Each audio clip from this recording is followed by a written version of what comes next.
vaccine to be authorized. That's just 8 months.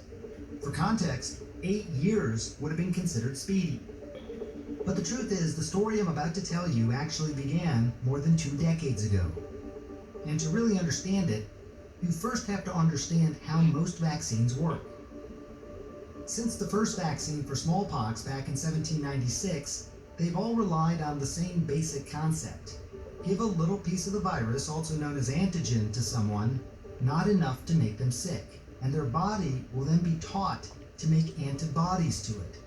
Those are the proteins that neutralize the virus if it ever tried to invade again. That's what makes you immune. But what if the body could be taught to do the whole thing? Not just make antibodies, but also to make the antigens as well, to essentially become its own vaccine-making machine. It's why in the 2000s, Dr. Drew Weissman started focusing on this tiny strand of genetic material that our cells make all the time. It's known as mRNA. Back then, we were thinking of using it for vaccines, for therapeutic proteins, for gene editing, for lots of different applications. mRNA stands for messenger RNA. It carries the instructions for making whatever protein you want.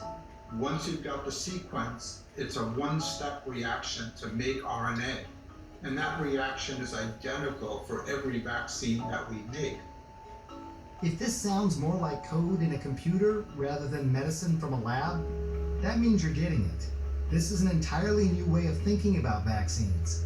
It's also the basic technology behind Pfizer and Moderna's COVID-19 vaccines. Vaccines are close by. They're coming. You know, I said help is on the way. It's truly bio meets tech. The vaccine is not the virus at all.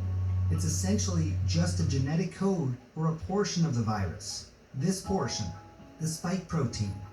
Why the spike protein? Because it's the key the virus uses to enter the human cell. But if you create antibodies to the spike protein, it's then blocked. So putting it all together, once the vaccine, made up of genetic code, is administered through a shot in the arm, our own cells then start making the spike protein over and over again. Now remember, you're just making a part of the virus, so you can't get infected from this vaccine. And within days after that, the body reacts and starts churning out the antibodies. Plug and play. With RNA, all you need is the sequence of the protein of interest. Within weeks, you can have a new vaccine. It's a technology that could help lead us out of this pandemic. We're going to get a heck of a lot of help from a very efficacious vaccine.